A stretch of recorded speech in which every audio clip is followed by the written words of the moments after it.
Major changes to independent contractor laws took effect in August 2024. I'm Anika Moses, Senior Solicitor at WilliamsonBarwick. As employment law specialists, we've seen these changes already affecting businesses across Australia. So, in this video, I'll explain the new statutory definition defining an employer and employee under the Fair Work Act, the opt-out provisions for contractors earning over $175,000, how the Fair Work Commission assesses unfair contract terms, practical recommendations to protect your business from misclassification claims. Now, let's start with the changes to the Fair Work Act. For the first time, the Fair Work Act 2009 now includes specific criteria under Section 15AA to determine whether someone is an employee or employer. This change comes in response to recent High Court decisions in the CFMMEU and Personal Contracting Proprietary Limited and ZG Operations Australia Proprietary Limited and JAMSAC cases. Under the new definition,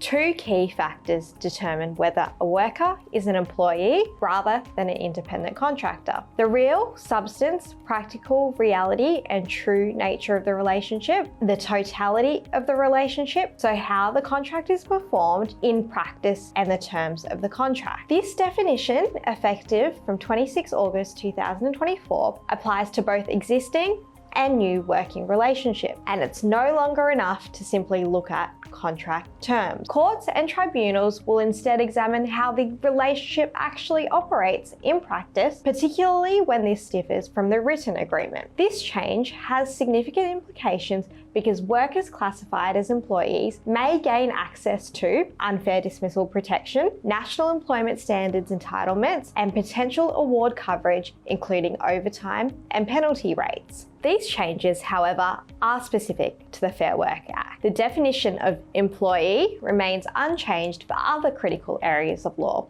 including PAYG tax, superannuation, and workers' compensation. The legislation does, however, provide some flexibility, particularly for high-earning contractors. Under Section 15AB of the Fair Work Act, effective from 27 February 2024, contractors earning above the high income threshold of $175,000 can agree to an opt-out notice. The high income threshold will adjust annually each year. The effect of agreeing to an opt-out notice is that the new statutory definition in Section 15AA of the Fair Work Act will not apply to the relationship. This opt-out provision will be a useful mechanism to reduce uncertainty when both an organisation and the worker agree that the nature of the relationship should be determined solely based on any contractor agreement, not the whole working relationship. In practice, the $175,000 threshold serves as another crucial purpose. It determines who can access the Fair Work Commission's new unfair contract jurisdiction. From 26 August 2024, contractors earning below this gain significant new protections under the Part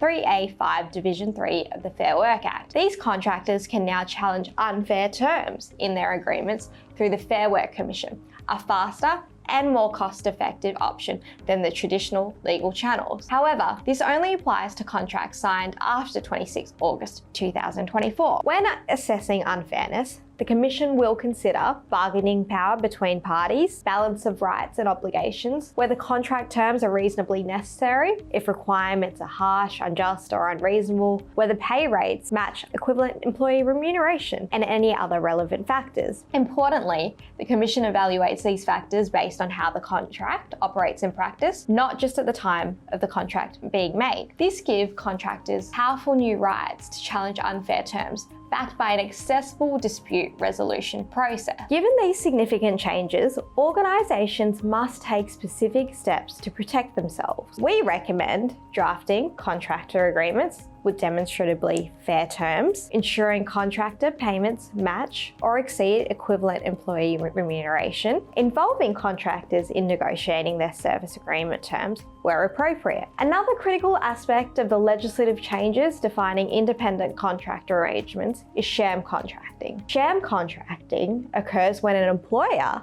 masks an employment relationship as an independent contractor arrangement. This can happen when employees attempt to avoid their obligations regarding employee entitlements such as minimum wages, superannuation, leave and other benefits. Prior to 27 February 2024, employers could defend sham contracting claims by proving they did not know and were not reckless about misclassifying an employee as a contractor. This meant employers only need to show that they were deliberately careless in their classification decision. The recklessness test was a relatively lower bar for employers to clear.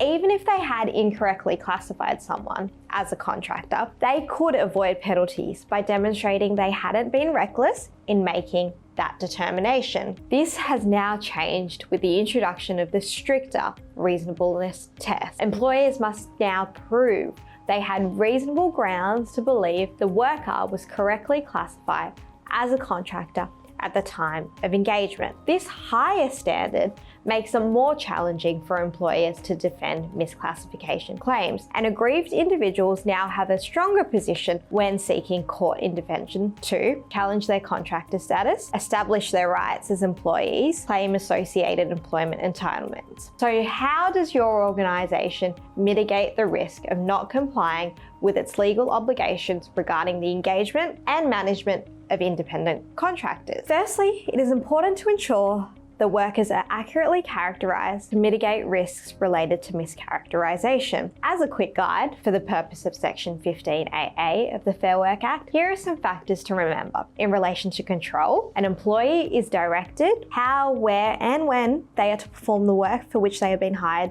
to perform, whereas an independent contractor can choose how, where and when the work is done, subject to the principal's requirement. An employee will have regular hours and days of work, whereas an independent contractor performs the role on an as-needed basis. The employee has an expectation of consistent ongoing work with the company with no anticipated end date, generally speaking, except where a maximum term employment agreement applies, whereas an independent contractor does not have an expectation of consistent ongoing work with the principal, and there is a clear end date. In relation to subcontracting and delegating, an employee is not permitted to delegate or subcontract their work and must personally perform the work, whereas an independent contractor generally has a right to delegate or subcontract their work to others. This is typically done with the principal's approval. Other factors must be considered in determining the true nature